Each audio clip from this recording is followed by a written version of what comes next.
Hello everyone, जय श्री राम। तो हम लोग सेट नंबर 7 तक कर लिए थे। आज करेंगे सेट नंबर 8। ठीक है, एसएससी जीडी का सेट नंबर 8 और रुक्मणी प्लेटफॉर्म का जो प्रकाशन का बुक आता है उसी से कर रहे हैं। हाँ, एक चीज़ और, हमारे सेट में जो हम क्वेश्चन डील करते हैं, अगर किसी को समझने में परेशानी है या फिर वे विद्यार्थी जिन्होंने मैथ कभी पढ़ा ही नहीं, डायरेक्ट हमारे वीडियो पे आ चुके हैं, हमारा सेट समझ नहीं आ रहा है, तो उनके लिए हम ला रहे हैं बेसिक मैथ। बेसिक मैथ का एक कोर्स ला रहे हैं केवल 7 दिनों का, वो भी लाइव रहेगा, है ना। यानी आपको लाइव जुड़ना होगा। अगर आपको पढ़ना है तो लाइव जुड़िएगा, क्योंकि हम तो बोल दिए हैं जो मेरे जान पहचान वाले थे सबको कि हम लाइव आ रहे हैं, आप लोग जुड़िएगा। तो अगर आपको भी पढ़ना है बेसिक तो लाइव में जुड़ जाइएगा। वो लाइव का नोटिफिकेशन आपको मिल जाएगा। आप चैनल को सब्सक्राइब कर लीजिए, हम नोटिफिकेशन भेज देंगे। और एक चीज़ देख लीजिए, हम बता रहे थे कि जितने भी एग्ज़ाम्स हैं जिसमें मैथ पूछे जाते हैं, जैसे एसएससी का हो गया, एसएससी में SSC GD, MTS, CHSL, CGL, Bihar police, Bihar दरोगा, बिहार एसएससी, 20 क्वेश्चन 25 क्वेश्चन आता है। ठीक है, अगर इन सभी का तैयारी करते हैं और आपने कभी मैथ पढ़ा भी नहीं और हमारा वीडियो देख रहे हैं, समझ में नहीं आ रहा है, तो क्या करें? तो सबसे अच्छा तरीका है, हम जो आपको कॉन्सेप्ट बताएंगे 7 दिनों के क्लास में, आप उसे मेरे साथ साथ पढ़ लीजिएगा। उसके बाद अगर आपको समझ में नहीं आए तो आप हमें बताइएगा। हमें लगता है कि हम 7 दिन का जो क्लास देंगे बेसिक का, उसमें आप सीख ही जाएंगे। एक प्रयास करिए, है ना। तो आप लोग जुड़िए हमारे चैनल से, हम मंडे से लाइव लेकर आएंगे। ठीक है, उसका टाइमिंग रात के 8 बजे ही रखेंगे, 9 बजे नहीं रखेंगे, 8 बजे रखेंगे, ठीक रहेगा। और बाकी इन्फॉर्मेशन हम देते रहेंगे। बाकी चैनल को सब्सक्राइब कर लीजिए अगर आपको फ़ायदा दिखता है तो, अन्यथा जाने दीजिए। तो हम कर रहे थे सेट नंबर 8, प्रश्न संख्या 41 से 60 तक करेंगे। चलिए पढ़ते हैं। कहता है, एक व्यापारी अपने माल का अंकित मूल्य उसके क्रय मूल्य से 40% अधिक पर निर्धारित करता है, परंतु अंकित मूल्य पर 20% की कटौती देता है, उसका लाभ प्रतिशत क्या होगा? देखिए, पहला लाइन में कहता है उसका अंकित मूल्य क्रय मूल्य से 40% अधिक है। तो अगर हमें क्रय मूल्य पता होगा तभी तो हम अंकित मूल्य निकाल पाएंगे। तो हम मान लेते हैं कि इसका जो है वो क्रय मूल्य है 100 रुपया, अपने मन से मान लिया। जब क्रय मूल्य 100 रुपया हुआ तो अंकित मूल्य कितना हो जाएगा? तो कहता है 40% अधिक अंकित करेगा। किसका? क्रय मूल्य का। तो इसका 40% कितना होगा? 100 का 40% 40 रुपया। तो 40 रुपया जब अधिक अंकित करेगा तो अंकित कितना करेगा? 140 रुपया। अब कहता है इसको बेचेगा 20% के छूट देके। जब 20% के छूट देंगे 140 पे, देखिए सिंपल सी बात, किसी चीज़ का भी 10% निकालना हो तो भागा दीजिए 10 से। अब 20% निकालना हो तो भागा दीजिए 5 से। क्यों? क्योंकि देखिए 20% का मतलब होता है 1/5, 10% का मतलब होता है 1/10। तो किसी चीज़ का 10% पूछे, उससे 10 से भागा दे दीजिए, 10% आ जाएगा। किसी भी चीज़ का 20% पूछे, 5 से भागा दे दीजिए, है ना जी, 20% निकल जाएगा। तो 20% छूट देगा तो 5 से भागा देंगे, 5 से भागा देंगे तो कितना हो जाएगा? डिस्काउंट हमारा हो जाएगा 140/5, 5 भागा 5। क्यों? क्योंकि 20% का मतलब होता है 1/5। तो इसको काटिएगा तो 28 रुपया का डिस्काउंट। अब 140 रुपया उस पर हम लिख रखे थे, 28 का डिस्काउंट देंगे तो कितना में बेचेंगे? घटाएंगे, तो घटाने के बाद आ जाएगा 112 रुपया। कोई दिक्कत है यहाँ तक? कोई दिक्कत नहीं है। अब देखिए, कहता है लाभ प्रतिशत। तो 100 रुपया में हमने खरीदा और 112 में बेचा, तो कितना का लाभ हो रहा है? 12 रुपया का लाभ। किस पे? तो लाभ हमेशा क्रय मूल्य पे होता है, यानी 100 पे 12 का लाभ, तो 12% लाभ हो गया। किसी को परेशानी है? कहता है किसी घड़ी का अंकित मूल्य 800 रुपया है। तो कोई घड़ी है, उसका अंकित मूल्य 800 रुपया है। कहता है एक दुकानदार उस घड़ी को 2 क्रमिक बट्टे देकर 612 में बेचता है, यानी 2 डिस्काउंट देता है क्रमिक। यदि पहला बट्टा 10% है तो दूसरा बट्टा क्या होगा? देखिए 2 बट्टा दे रहा है, पहला बट्टा 10%, तो 800 में हम 10% का डिस्काउंट देंगे। तो 800 का 10% कितना होगा? 80। अभी बताए थे जब 10% निकालना हो 10 से भागा दे दीजिए। तो 80 का डिस्काउंट देगा। तो 800 में 80 का डिस्काउंट देगा तो कितना हो जाएगा घटाने के बाद? 720। इसमें एक और डिस्काउंट दे रहा है, 2 क्रमिक बट्टा है यानी 2 लगातार बट्टा, तो 1 बट्टा तो हो गया, 1 बट्टा और दे रहा है, एक डिस्काउंट और दे रहा है। कितना का दे रहा है नहीं पता, लेकिन इतना पता है कि डिस्काउंट करने के बाद इसको बेच रहा है फाइनली 612 रुपया में, है ना।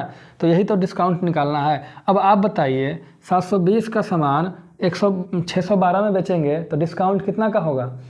तो 720 में से 612 घटाएंगे तो डिस्काउंट हो जाएगा 108 का। अब कहता है हमें डिस्काउंट मत बताइए, डिस्काउंट परसेंट बताइए। तो 108 का डिस्काउंट किस पे? 720 पे। तो बट्टे क्या देंगे? 720 और गुने 100। काटना है तो काट दीजिए। कैसे कटेगा? 36 से काटिए। 36 तिया 108 है ना जी। 1 0 से 1 0 काट दीजिए। 36 दूनी 72। देखिए ध्यान दीजिए, 36 तिया 108, पहले 0 से 0 काटे, फिर 36 तिया 108 और 36 दूना 72 और 2 से काटेंगे तो 2 पच्चे 10। तो कितना हो गया जी? 5 तिया 15% का डिस्काउंट हो गया दूसरा वाला। अगला प्रश्न 43, इससे यहीं पे बना लेते हैं। कहता है कि 2 संख्या तीसरी संख्या से क्रमशः 20% और 50% अधिक है। 3 संख्या सब मिला के हमने लिख दिया पहली संख्या, दूसरी संख्या और तीसरी संख्या। तो जो दोनों संख्याएं हैं ना वो तीसरी से अधिक है। कितना परसेंट? 20% और 50%। तो हम इसको ऐसे समझ सकते हैं, कहाँ लिख दे जी? यहीं लिख देते हैं। 20% का मतलब होगा 20/100 और 50% का मतलब होगा 50/100। कोई दिक्कत? तो अगर तीसरी संख्या हम मान लें 100 तो पहली संख्या क्या हो जाएगा? 20% अधिक। तो 100 का 20% कितना होगा? 20 अधिक, तो पहली संख्या हो जाएगा 120। इसी तरीके से दूसरी संख्या है वो 50% अधिक है। किससे? तीसरी से। तो तीसरी है 100 तो दूसरी कितना हो जाएगा? 150। कोई दिक्कत? कोई दिक्कत नहीं। अब क्या कहता है? तो इन 2 संख्याओं का अनुपात, किसका अनुपात पूछ रहा है जी? केवल इन दोनों का, पहली और दूसरी का। तो इन दोनों का अनुपात निकालेंगे। 30 से काटेंगे, 30 चौके 120, 30 पचे 150। तो कितना हो गया? 4:5। बहुत भारी था जी। चलिए देखते हैं 44 नंबर। एक वस्तु का क्रय मूल्य और विक्रय मूल्य का अनुपात है A/B। यदि BA का 200% है तो क्रय मूल्य पर लाभ का प्रतिशत कितना होगा? देखिए B जो है A का 200%, तो हम जानते हैं 200% का मतलब होगा 2, नहीं होगा जी? कैसे? तो 200% मतलब हो जाएगा 200 परसेंट हटाएंगे तो बटे 100। 2 0 से 2 0 कट गया तो 2/1 यानी 2 हो गया। कोई बात नहीं, तो हम इसको लिख लेते हैं 200% बराबर 2/1। देखिए कहता है BA का यानी जो B का मान है वो डिपेंड करता है A पर। तो हमें पहले A का मान पता होना चाहिए तब भी B का मान पता कर पाएंगे, अन्यथा नहीं निकल पाएगा। तो क्या करेंगे? तो B का मान A पर, तो हम मान लेते हैं A। तो हम मान लेते हैं A का मान 1 है। A का मान 1 है तो 1 का 200% कितना होगा? 2। अब प्रश्न कहता है A का 200% B है, यानी जो 2 है ना वो B का मान है। कोई दिक्कत? कोई दिक्कत नहीं। यानी और पहला लाइन में कहता है कि CP और SP का जो रेशियो है वो A/B है और A का मान हो गया 1 और B का मान हो गया 2, यानी 1 रुपया इसका क्रय मूल्य है तो 2 रुपया विक्रय मूल्य है। अब आप ही बताइए 1 रुपया में खरीद के अगर 2 में बेचेंगे तो प्रॉफिट होगा या लॉस होगा? तो प्रॉफिट होगा। कितना का प्रॉफिट होगा? 1 का प्रॉफिट होगा। हमें चाहिए प्रॉफिट परसेंट। तो 1 का लाभ कितना पे? क्रय मूल्य पे, तो बटे क्रय मूल्य 1 है तो 100 पे कितना? तो गुने 100 करेंगे। तो कितना % का प्रॉफिट हो गया जी? 100% का प्रॉफिट हो गया। आज का वीडियो कुछ गड़बड़ लग रहा है लाइटिंग में। आगे कहता है एक आदमी नौका को 30 किलोमीटर अनुप्रवाह मतलब धारा के साथ चलाकर कुल 8 घंटे में लौट आता है। यदि शांत पानी में नौका की चाल धारा की चाल से 4 गुना है तो धारा की चाल ज्ञात करिए। देखिए धारा की चाल से 4 गुना है नौका की चाल, तो हम मान लेते हैं कि जो धारा की चाल है यानी वाटर की चाल है वो x किलोमीटर प्रति घंटा है। तो नाव की चाल कितना हो जाएगा 4 गुना तो 4x किलोमीटर प्रति घंटा। सेम चीज़ ध्यान रखिएगा, एरिथमेटिक वाला पोर्शन में हमेशा डीपली पढ़िए समझिए। कहता है नाव की चाल धारा की चाल के 4 गुना, तो हम किसका मान मानेंगे धारा की मान लिए, तो धारा के चाल हम मान लिए, धारा यानी वाटर बटर यानी पानी W, तब धारा की चाल मान लिए x किलोमीटर प्रति घंटा, तो बोट यानी नाव की चाल हो गया 4x किलोमीटर प्रति घंटा। कोई दिक्कत है ना।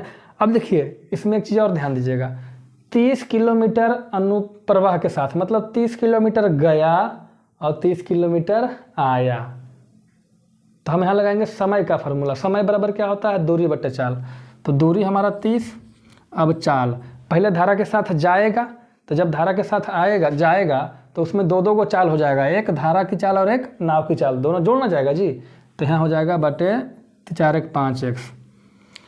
और जब धारा के विपरीत आएगा तो दूरी तो वही रहेगा लेकिन चाल क्या हो जाएगा घट जाएगा। आप कभी धारा के विपरीत चल के देखिए घट जाएगा, तो 4x में से x जाएगा तो क्या हो जाएगा 3x। कोई दिक्कत यहाँ से नहीं। अब देखिए ये हो गया समय, अरे गिर गया जी, समय बराबर दूरी बटे चाल, समय बराबर दूरी बटे चाल, यानी समय आ गया। कुल समय कितना लग रहा है, कितना दे रखा है जी 8 घंटे, तो बराबर कितना समय हो जाएगा 8 घंटा। अब काट दीजिए इसको, 5 6 30 काट दिए, 3 दहें के 30, तो हो गया देखिए यहाँ 6 बटे x 10 बटे x, LCM ले लो तो हो जाएगा x, तो हो जाएगा 6 + 10 बराबर 8। अब तिरछा गुना होगा तो 10 और 6 16 बराबर 8x, x बराबर कितना हो जाएगा 2। पूछता क्या है धारा की चाल, तो धारा की चाल हम क्या माने थे x बराबर क्या आ गया 2 किलोमीटर प्रति घंटा। नाव की चाल पूछेगा तो 4 से गुना कर देंगे, लेकिन पूछा तो है नहीं। चलिए 2 प्रश्न एक बार करेंगे। कहता है 2 नल अलग अलग किसी टैंक को क्रमशः 20 मिनट और 30 मिनट में भर सकते हैं। दोनों को इकट्ठे यानी एक साथ खोल दिया जाए तो कितना समय में टंकी भर जाएगा। तो देखिए मान लेते हैं 2 नल है, एक है A दूसरा का है B। एक भरता है 20 मिनट में M, दूसरा का भरता है 30 मिनट में, ठीक है। तो हम मान लेते हैं टंकी की क्षमता, तो टंकी की क्षमता मानने के लिए 20 और 60 30 का LCM लेंगे तो 60 होगा, यानी मान लेते हैं टंकी में 60 लीटर पानी अट रहा है। अब बताइए 60 भरता है 20 मिनट में, यानी 20 मिनट में 60 भरता है तो 1 मिनट में कितना भरेगा 30। दूसरा का जो है 30 में 60 भर रहा है, यानी 30 मिनट में 60 भर रहा है तो 1 मिनट में 2। अब कहता है कि 60 है ना बाबू साहब, इसको अकेले अकेले नहीं भरना है, दोनों को खोल दीजिए एक बार में। इसको खोलिएगा 3 भरेगा, इसको खोलिएगा 2 भरेगा, तो 3 + 2 तो 60 बटे कितना हो जाएगा 5, तो कितना मिनट में भर देगा जी 12 × 5 = 60 कट जाएगा, यानी 12 मिनट में ना पूरा टैंक भर जाएगा। अगला 47 और आसान है। 1 से लेकर 60 तक प्रथम 60 संख्याओं का योगफल किस संख्या से विभाजित होगा। देखिए हमें बताइए प्रथम n प्राकृतिक संख्याओं का योग क्या होगा। फार्मूला प्रथम n प्राकृत संख्याओं का योग बराबर होता है फार्मूला n × n + 1/2, यानी 1 से लेकर हम 60 तक लिख दिए और सबको जोड़ना चाहें तो उसके लिए फार्मूला होता है n × n + 1/2। तो 1 से लेकर 60 तक लिखा है तो इसका योग कितना हो जाएगा, तो योग हो जाएगा n के मान 60, तो 60 × 60 + 1 61 बटे 2। कोई दिक्कत, इसको काट देंगे तो कितना से कटेगा 30 बार में, तो 30 × 61 हो गया। अब कहता है कि निम्न 4 ऑप्शन दे रखा है, उसमें से किससे कटेगा। पहला ऑप्शन है 13, अच्छा 13 से भागा देंगे तो कोई कटेगा जी, देखो तो 13 से ना 30 कटता है ना 61 कटता है, ये तो होगा नहीं। दूसरा ऑप्शन है 59, 59 से भी कोई नहीं कटेगा। तीसरा ऑप्शन है 60। अगर आप यहाँ 60 दोगे, मान के दे के देखो, काटो, 30 दूनी 60, 61/2 कटा कहाँ, नहीं कटा जी, यहाँ 60 भी नहीं होगा। अब रह गया 61। अगर 61 लिखेंगे तो कट जाएगा पूरा पूरी, कट गया ना, तो क्या उत्तर होगा, डी 61। 48 और 49, 48 इधर देख लो यार, हल्का सा है ना जी, लप्पू सा है। क्या कहता है 0.0345 और 4-5 के ऊपर ये है, ठीक है। इसका भिन्न के रूप में लिखिए, भिन्न के रूप में लिखिए। इसका भी एक अपना दुनिया है, मतलब अलग चैप्टर है नंबर सिस्टम में। तत्काल पूरा नंबर सिस्टम पढ़ना तो आसान है नहीं, इसलिए इसको बनाते हैं। तो हम क्या करेंगे, देखिए हम क्या करेंगे, 345 है तो लिखेंगे 345 माइनस, जितना पे रेकरिंग नहीं है तो किस पे रेकरिंग नहीं है जी, 0-3 पे, तो यहाँ लिख देंगे 3। ध्यान दीजिए, पहले पूरी संख्या को लिख दिए 345 माइनस, माइनस क्या करेंगे, जिस पे रेकरिंग नहीं है, तो 3 पे रेकरिंग नहीं है तो 3 माइनस कर दिए। अब बटा करेंगे, रेकरिंग कितने अंक पर, 2 अंक पर, 4 और 5 पे, तो 2 × 9 देंगे। उसके बाद रेकरिंग कितने अंकों पर नहीं, लेकिन ध्यान रखिएगा अंक का जब काउंटिंग करिएगा ना तो दशमलव के बाद वाला काउंट करिएगा, पहले वाला नहीं। तो दशमलव के बाद 2 अंक पे रेकरिंग नहीं है, 2 पर रेकरिंग था तो 2 × 9 दिए, 2 पर रेकरिंग नहीं है तो 2 × 0 देंगे। तो घटाएंगे तो हो जाएगा 342/9900। इसको जब काट छाट करिएगा ना तो हो जाएगा 19/550। काट छाट तो कर ही सकते हैं। चलिए अगला देखते हैं। कहता है 7√3 सेंटीमीटर विकर्ण वाले घन को पिघलाकर घनाभ बनाने पर उसकी ऊंचाई कितनी होगी यदि घनाभ की लंबाई घन की भुजा के बराबर है, घनाभ की चौड़ाई 3.5 सेंटीमीटर। देखिए इतना दिमाग खराब हो जाता है, क्वेश्चन धीरे धीरे पढ़िए, हमको तो जल्दी जल्दी वीडियो बनाना है तो जल्दी जल्दी पढ़ लेते हैं। देखिए घन को पिघला कर घनाभ बना रहे हैं, तो इस कंडीशन में क्या होगा, जो घन का आयतन होगा वही घनाभ का आयतन होगा, ठीक है। तो सबसे पहले हमें क्या निकालना होगा, घन का आयतन। घन का आयतन के लिए फार्मूला होता है भुजा क्यूब, भुजा है ही नहीं, क्या दे रखा है, घन का विकर्ण। तो घन का विकर्ण बराबर क्या होता है, कितना नंबर है जी, 49। तो घन का विकर्ण का होता है फार्मूला, लेकिन फार्मूला हमें भी नहीं आता है, तो क्या करेंगे, देखिए घन का विकर्ण का फार्मूला होता है a² + a² + a²। ए मतलब क्या हो रहा है जी, घन का भुजा। अब विकर्ण दे रखा है 7√3। इस स्क्वायर रूट को भेजेंगे इधर, तो इधर हो जाएगा 3a² बराबर, इसको इधर भेजेंगे तो 7√3 का हो जाएगा स्क्वायर, कोई दिक्कत नहीं है। इसको हम लिखेंगे, कितना लिखेंगे जी, 7×7 = 49 और √3 का स्क्वायर 3। यहाँ से a² बराबर क्या हो जाएगा, 3 को भेज देंगे इधर तो कट जाएगा। तो a² बराबर 49, तो a बराबर क्या होगा, 7 होगा, 49 का वर्गमूल, इसको लिखेंगे जी 7 का स्क्वायर, तो स्क्वायर से स्क्वायर कट जाएगा तो a बराबर 7 होगा। अब समझ में आ गया, ठीक है। अब हमें पता चल गया, क्या चल गया जी, जो घन है उसकी भुजा का पता चल गया। अब घन का क्या निकालेंगे, आयतन। अच्छा घन का आयतन निकालने से कोई फ़ायदा है नहीं, क्यों नहीं फ़ायदा है, देख लीजिए क्यों नहीं है। कहता है जो घन का भुजा है ना वो घनाभ की लंबाई है, यानी जो घनाभ की लंबाई है ये भुजा के बराबर है, यानी 7 सेंटीमीटर, कोई दिक्कत। और क्या है जी, चौड़ाई दे रखा है 3.5 सेंटीमीटर, लेकिन ऊंचाई पूछ रहा है, तो इसका हमें आयतन निकालना पड़ेगा।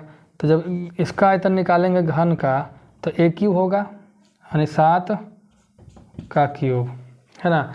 अब देखिए दोनों का आयतन बराबर करेंगे, दोनों मतलब घन और घनाभ का, इसका आयतन हो जाएगा L × B × H, यानी 7 × 3.5 × H बराबर 7 के क्यूब को लिखेंगे 7 × 7 × 7, इस 7 से 7 कट जाएगा, 3.5 दूनी 7, तो H बराबर 7 दूनी 14 सेंटीमीटर। किसी को दिक्कत है जी, बताइएगा। प्रश्न संख्या 50 कहता है 4600 रुपया 8% वार्षिक साधारण ब्याज की दर पर निवेश किया गया। सबसे पहली बात है कि क्वेश्चन है साधारण ब्याज का, इस बात को पहले नोटिस करिएगा। क्वेश्चन किस चीज़ का है? साधारण ब्याज, चक्रवृद्धि ब्याज। ये क्वेश्चन है साधारण ब्याज का।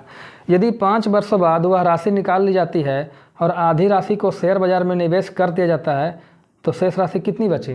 देखिए, तब पहले ध्यान देना है कि राशि हो कितना गया, तो ब्याज निकालेंगे। ब्याज बराबर होगा मूलधन 4600 गुने समय 5 साल गुने दर 8/100। इसको काट देंगे, 2 जीरो से 2 जीरो, तो कितना हो जाएगा जी? 46 गुने 8×5 = 40, गुना करेंगे तो 0, 6 चौके 24, बाकी 2, 4 चौके 2 18। ये हमारा हो गया ब्याज। अब मूलधन कितना था? 4600, तो दोनों को जोड़ देंगे तो मिश्रधन में निकलेगा। अब क्यों जोड़ेंगे? 8 6 14, 4 1 5 1 6। सही है जी, भगवान जाने सही है गलत है, चलो सही है। देखिए हो जाता है तो कितना हो गया? 4600 रुपया लगाया था, हो गया 6440 रुपया। अब कहता है इसका आधा निवेश कर दिया, यानी आधा कहीं लगा दिया, तो कितना बचेगा? आधा। तो इसका आधा करेंगे तो कितना बचेगा? आधा आधा करेंगे तो हो जाएगा 3220 रुपया इसके पास शेष बचेगा। देख लो। चलो अगला प्रश्न देखो, ये हमारा प्रश्न है, कितना नंबर है जी? 51 नंबर प्रश्न है। 7 + 3√5 × 7 - 3√5। देखिए अगर इसको हम बोले a + b a - b तो कोई दिक्कत है? इसको a मान ले, इसको b मान ले, तो a + b हो जाएगा इंटू a - b, सीधा इस फॉर्म में आ जाएगा। और a + b into a - b का फार्मूला होता है a² - b², यानी इसको करेंगे 7 का स्क्वायर माइनस 3√5 का स्क्वायर। 7 का स्क्वायर हो जाएगा 49 माइनस 3 का स्क्वायर 9 और √5 का हो जाएगा 5, है ना। तो 49 माइनस 45 कितना बचा? 4। लेकिन कह रहा था ना इसका वर्गमूल निकालिए, यानी वर्गमूल निकालना है तो रूट तो देना होगा। तो 4 का वर्गमूल कितना हो जाएगा? 2। उत्तर हो गया। प्रश्न संख्या 52 कहता है एक व्यक्ति एक समबाहु त्रिभुजाकार मैदान है, एक मैदान हम बना लिए हैं। समबाहु त्रिभुजाकार मतलब तीनों भुजा आपस में बराबर है भाई साहब, पर 20 किलोमीटर प्रति घंटा, 24 किलोमीटर प्रति घंटा और 30 किलोमीटर प्रति घंटा की गति से यात्रा करता है। तो यात्रा की औसत गति ज्ञात करिए। देखिए मान लेते हैं यहाँ से यहाँ गया 20 किलोमीटर प्रति घंटे की स्पीड से, यहाँ से यहाँ गया 24 किलोमीटर प्रति घंटे की स्पीड से, और यहाँ से यहाँ आया 30 किलोमीटर प्रति घंटे की स्पीड से। देखिए त्रिभुज तो समबाहु है, इसलिए एक बात तो श्योर है कि तीनों भुजा बराबर होगा। यानी इस स्पीड से चली गई दूरी यहाँ से यहाँ बराबर इस स्पीड से चली गई दूरी यहाँ से यहाँ और यहाँ से यहाँ, ये तीनों दूरी बराबर होगी। तो हम दूरी कुछ मान लेते हैं, तो दूरी क्या मान लें? तो दूरी हम मान लेते हैं इसका एलसीएम लेके 30, 24 और 20 का एलसीएम लेंगे तो 120 आएगा। तो हम मान लेते हैं यहाँ से यहाँ दूरी 120 किलोमीटर है, यहाँ से यहाँ दूरी भी 120 किलोमीटर है और यहाँ से यहाँ दूरी भी 120 किलोमीटर है। कोई दिक्कत? अब हमें बताइए 20 के स्पीड से 120 किलोमीटर चलेंगे तो कितना समय लगेगा? तो समय बराबर दूरी बटे चाल, 120/20 करेंगे तो 6 घंटे लगेगा। इसी तरीके से यहाँ समय कितना लगेगा? 120 किलोमीटर की दूरी 24 के स्पीड से चलेंगे तो समय बराबर दूरी बटे चाल, दूरी 120/24 तो हो जाएगा 5 घंटे। यहाँ पर समय लग जाएगा 4 घंटा। कैसे? समय बराबर दूरी बटे चाल 120/30 4 घंटे। अब कहता है औसत गति। औसत गति बराबर होगा कुल दूरी बटे कुल समय। कुल दूरी कहने का मतलब क्या हुआ? तो कुल दूरी कहने का मतलब हुआ 120 फिर 120 फिर 120, यानी 3 × 120, 3 × 120। कुल समय कहने का मतलब हुआ 6 घंटा और 5 11 घंटा और 4 15 घंटा। 15 8 20 से 8 3 24 किलोमीटर पर घंटा हो गया इसका औसत गति। गलती कर दिए जी, ठीक है, कहाँ गलती? ठीक है। 53 नंबर प्रश्न जी, मतलब हर सेट में लगभग आ ही जाता है। ठीक है, इसको ध्यान से देखिए और खुद से बनाइए। कहता है एक थैले में 12, 13, 11 के अनुपात में भिन्न प्रकार के पुराने सिक्के हैं जिसका मूल्य 3 रुपये, 4 रुपये, 5 रुपये। देखिए 3 रुपये का सिक्का है, 4 रुपये का सिक्का है और 5 रुपये का सिक्का है। संख्या का अनुपात कहा जाए तो 12, 13, 11 यानी 12, 13, 11 के अनुपात में है तो 12x, 13x, 11x बोल सकते हैं। अच्छा ये बताइए 3 रुपया वाला 12 सिक्का तो कुल कै रुपया हो जाएगा? 36 रुपया। 4 रुपया वाला 13 सिक्का है तो कुल कै रुपया हो जाएगा? 52 रुपया। 5 रुपया वाला 11 सिक्का है तो कितना रुपया हो जाएगा? 55 रुपया। कुल कितना रुपया हो जाएगा? तो जोड़िएगा तो 6, 2, 8, 5, 13, 5, 5, 10 और 3, 13 और 1, 14। गलत है जी। 50, 50, 100, 130, 30 और 6, 36, 36 और 2, 37, 5, 43। ठीक तो है। कुल इतना हो गया और कुल कितना रुपया? 572 रुपया। 572 रुपया। तो x बराबर कितना हो जाएगा? ये काटेंगे तो कितना बार में कट जाएगा जी? 3 बार में, नहीं 4 बार में। तो x बराबर कितना हो गया? 4। तो कहता है 3 रुपया वाले सिक्कों की संख्या, तो 3 वाले सिक्कों की संख्या कितना है? 12x, तो 12 और x का मान 4। कितने सिक्के? 48 सिक्के। कहता है 10 सेंटीमीटर भुजा वाले एक सम षटभुज का क्षेत्रफल ज्ञात करिए। देखिए सब सम षटभुज बनाएंगे ना तो उसमें 6 समबाहु त्रिभुज बनेगा। हम जानते हैं एक समबाहु त्रिभुज का क्षेत्रफल बराबर होता है √3/4 गुने भुजा स्क्वायर।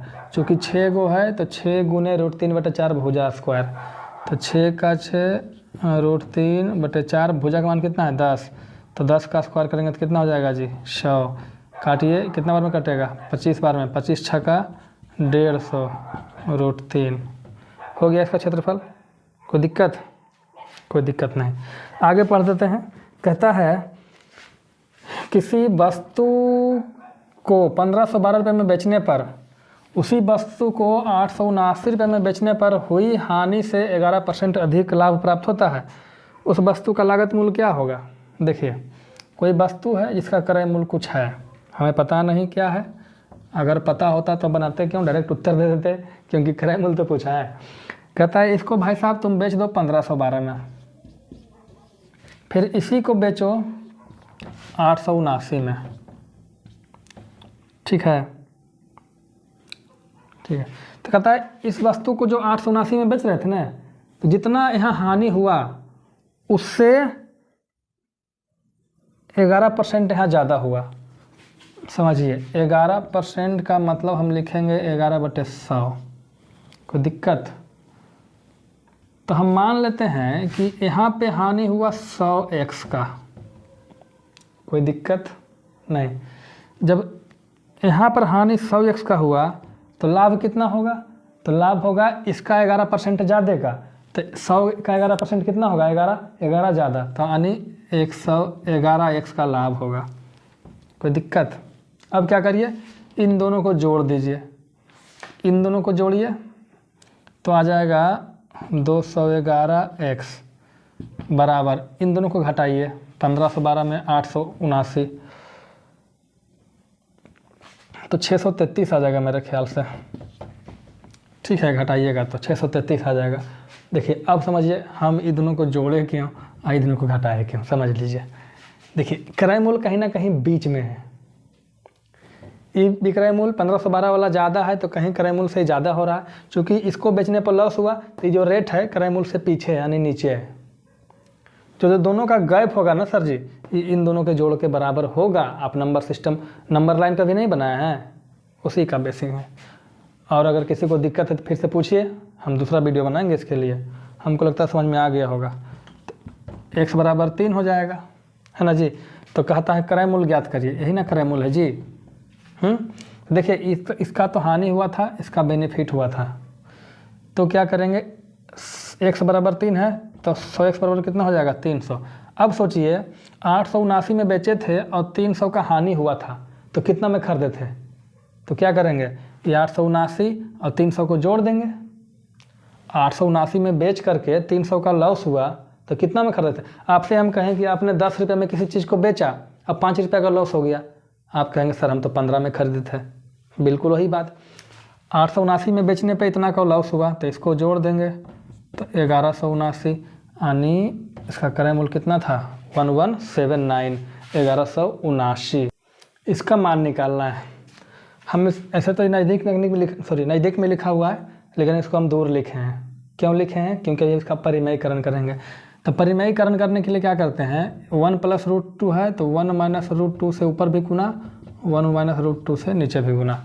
इसका परिमेयीकरण करेंगे तो √2 + √3 है तो √2 - √3 दिख रहा है जी, हाँ, माइनस इधर भी गुना और √2 - √3 से इधर भी गुना। कैसे लिख दिया जी, एकदम तिरछा जा रहा है, जाने दो, अब की बार सीधा कर लेंगे। तो ऊपर हो जाएगा 1 - √2।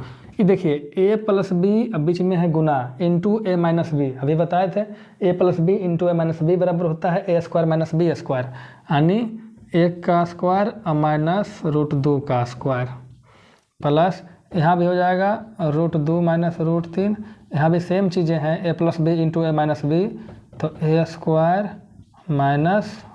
b²। कोई दिक्कत होनी नहीं चाहिए। 1 - √2 बटे 1 का स्क्वायर 1 माइनस √2 का स्क्वायर 2, प्लस यहाँ हो जाएगा √2 - √3, √2 का स्क्वायर 2 माइनस √3 का स्क्वायर 3। कोई दिक्कत जी? यहाँ हो जाएगा 1 - √2 बटे -1 प्लस √2 - √3 बटे -1। अब क्या करेंगे, दोनों में एलसीएम ले लेंगे तो -1 हो जाएगा, तो ऊपर 1 - √2 बीच में है प्लस हो जाएगा √2 - √3। कोई दिक्कत? √2 से √2 कट जाएगा, ठीक है। अब देखिए माइनस यहाँ बचा 1 - √3 बटे -1, जब इस माइनस को आगे ले आएंगे तो हो जाएगा √3 - 1, यानी √3 हो जाएगा प्लस में, 1 हो जाएगा माइनस में। √3 का मान होता है 1.732 - 1, घटाएंगे तो 0.732। उत्तर आपका हो गया। देखिए प्रश्न संख्या 57, 58 इसके बाद कराएंगे। ये प्रश्न संख्या 59 है, ये प्रश्न संख्या है 60। पहले 59 देखिए, कहता है दी गई संख्या का एक सेट है, इस तरीके से नहीं दे रखा है, वो अलग सेट है, कहीं दिखा देते हैं बोर्ड पे, उसका माध्यिका ज्ञात करिए। तो हम माध्यिका ज्ञात करने के लिए क्या करेंगे, सबसे पहले उस संख्या को हम बढ़ते क्रम में लिख लेंगे। आप चाहें तो घटते क्रम में भी लिख सकते हैं, अभी हम बढ़ते क्रम में लिख रहे हैं तो उसको हम बढ़ते क्रम में लिख दिए। अब देखते हैं बीच में कौन कैसे निकालेंगे, तो गिनेंगे 1 2 3 4 5 6 7 8 9 10 11, कुल कितने पद है 11, 11 के बीच में क्या आएगा, तो 5 इधर छाट लीजिए, 1 2 3 4 5, और 5 इधर छाट लीजिए, 1 2 3 4 5, ये बीच वाला कितना है, यही तो बीच वाला पद है, यही हमारा क्या है, माध्यिका। हो गया। इसका देखिए 156 भागा बड़ी ब्रैकेट 47 प्लस मंझली ब्रैकेट 105 भागा छोटी ब्रैकेट 25 माइनस 120 भागा 6×5। देखिए ऐसे तो हम जानते हैं कि यहाँ पर सबसे पहले हम काम करेंगे छोटी ब्रैकेट के अंदर का, तो छोटी ब्रैकेट के अंदर का तो काम करेंगे, लेकिन यहाँ माइनस भी है, यहाँ भागा भी है, यहाँ गुना भी है, तो पहले क्या करेंगे, तो पहले तो भागा करेंगे, लेकिन 6 और 5 के बीच में ऊपर में अंडरलाइन किया हुआ है, इसका मतलब है नियम गया तेल लेने, सबसे पहले जिस पर अंडरलाइन है उसी का काम करेंगे। अंडरलाइन में दोनों का गुना है तो गुना करेंगे, तो 6 × 5 = 30 हो जाएगा, कितना हो जाएगा 30, और 30 से भागा देंगे 120 में तो क्या बार में कटेगा, 4 बार में, यहाँ हो जाएगा 4। जब 25 में से 4 जाएगा तो कितना बचेगा 21 हो गया। 21 से भागा देंगे 105 में तो क्या बार में कटेगा जी, 21 × 5 = 105, यहाँ कितना हो जाएगा 5। अब जोड़ेंगे 47 और 5 कितना होता है 52, 156 में 52 से भागा देंगे तो कितना बार में कटेगा, 3 बार में। उत्तर क्या हो गया 3, है ना आसान जी। प्रश्न संख्या 58 कहता है एक रेलगाड़ी 560 किलोमीटर की दूरी का कुछ भाग 40 किलोमीटर प्रति घंटे की चाल से और शेष भाग 160 किलोमीटर प्रति घंटे की चाल से कुल 9 घंटे 30 मिनट में तय करती है, तो 40 किलोमीटर प्रति घंटे की चाल से तय की गई दूरी क्या होगी। देखिए जैसी बात है, कुल 560 किलोमीटर चला, तो मान लेते हैं कि 1 किलोमीटर की दूरी 40 किलोमीटर प्रति घंटे की चाल से चला। फिर शेष दूरी क्या बचेगा, तो शेष दूरी बचेगा 560 माइनस x किलोमीटर। कुल दूरी 560 थी, तो मान लेते हैं पहला भाग था x किलोमीटर, तो दूसरा भाग कितना हो जाएगा 560 माइनस x। इससे चला 40 के स्पीड से, इससे चला 160 किलोमीटर प्रति घंटे के स्पीड से। समय दे रखा है, तो समय बराबर क्या होगा, दूरी बटे चाल, है ना जी। तो इसको लिखेंगे x बटे 40 प्लस 560 माइनस x बटे 160। ये दूरी बराबर समय गुने समय बराबर दूरी बटे चाल, और कुल समय कितना लगा 9.5 घंटा। तो 9.5 घंटा को लिखेंगे 19/2 घंटा।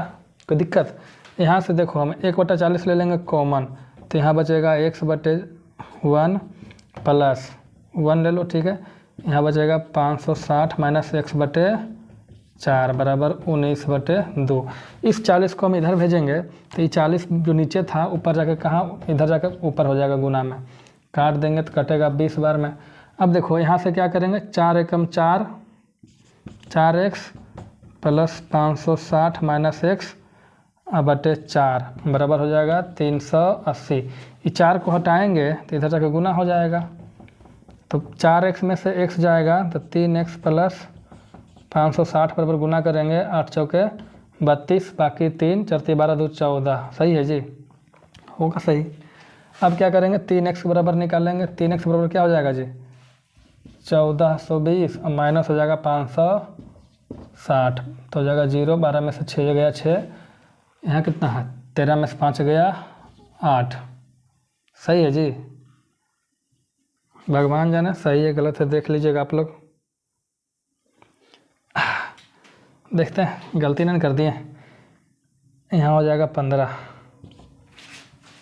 वही तो सोचें इतना गलती कैसे। ठीक है, तो x बराबर हो जाएगा 960/3, 32 3 96, 320 किलोमीटर। कहता है 40 किलोमीटर से चली गई दूरी x बराबर 320 किलोमीटर आ गया। प्रश्न संख्या 57 कहता है एक बॉक्स में 109 नोटबुक का औसत वजन 10.9 ग्राम है। जब एक नया नोटबुक बॉक्स में जोड़ा जाता है तो औसत 11 किलोग्राम हो जाता है। नोटबुक का वजन ज्ञात करिए। देखिए हम क्या करेंगे, डिटेल में कर लेते हैं फिर शॉर्ट करेंगे। अच्छा 109 नोटबुक का औसत है 10.9, तो कुल वजन कितना हो जाएगा, तो कुल है वजन हो जाएगा, औसत दे रखा है तो योग निकालेंगे तो गुना करेंगे तो 109 गुने 10.9। अब चूँकि हमको तो गुना आता नहीं है इसलिए हम पहले से निकाल कर रखे हुए हैं कैलकुलेटर से। ठीक है, बुरा मत मानिएगा, हमको नहीं आता है, हमको लंबा लग जाएगा इसलिए हम कैलकुलेटर से कर लिए। इसका हम शॉर्ट बताएंगे, ध्यान मत दीजिए इस पर। चलिए ठीक है, अब कहता है ना कि इसमें एक किताब जोड़ दिए, तो 1188.10 तो पहले से था, एक में एगो किताब जोड़ दिए, मान लेते हैं जोड़ दिए x kg का, तो जोड़ने के बाद ना औसत कितना हो जाता है 11, और किताब की संख्या कितनी हो जाती है 109 से 1 बढ़ेगा तो 110, तो कुल वजन इतना, एक कुल वजन इतना, दोनों बराबर होगा, तो x बराबर हो जाएगा 1 2 1 1210, ये जाके घटेगा 1 1 8 8.10, इसको घटाएंगे तो x बराबर हो जाएगा 21.9 kg। आप घटा के देख लीजिए। चलिए तो था लॉन्ग मेथड, अब शॉर्ट करते हैं, है ना। लॉन्ग में हमको तो गुना ही करने आता है, क्या हम लॉन्ग करेंगे। देखो 109 नोटबुक का जो वजन था 10.9 था, कोई दिक्कत। पहले जो औसत था वो 10.9 था, बाद में कितना हो गया 11 हो गया बाद में, पहले कितना था 10.9, तो कितना बढ़ गया, तो घटाएंगे 0.10 क्या हो गया बढ़ गया। अच्छा 0.10 बढ़ गया, तो 0.10 बढ़ा वो किस पे बढ़ा, ये तो औसत बढ़ा, यानी एक किताब का वजन 0.10 बढ़ा। किताब कितना 110, तो गुना करेंगे इसमें 110 से, तो कितना हो जाएगा जी, गुना कर लेंगे आप लोग, हमको तो यही नहीं आता है जी। हो जाएगा 11। कितना हो जाएगा जी? 11। तो कुल कितना वजन बढ़ेगा? 11 किलो। देखो एक पे बढ़ रहा है 0.10, तो 110 पे कितना बढ़ेगा? 11 किलो। गुना करिएगा तो 11 किलो बढ़ेगा। पहले से कितना था? तब पहले से था 10.9 और 11 बढ़ेगा तो हो जाएगा 21.9 किलो का किताब हमने इसमें जोड़ा था। बाकी फिर भी क्वेश्चन समझ में नहीं आता है ना, आप पूछ के तो देखिए जी। आपके ये क्वेश्चन के चक्कर में पूरा चैप्टर हमने पढ़ा दिया ना, एवरेज का है, तो आप हमें कहिएगा। पढ़ने वाला ही नहीं है, ठीक है। जिस दिन पढ़ने वाला मिलेगा और डिटेल से करेंगे। तो आज का सेट इस तरीके से समाप्त होता है। फिर मिलेंगे अगले क्लास में, तब तक के लिए जय हिंद, जय भारत।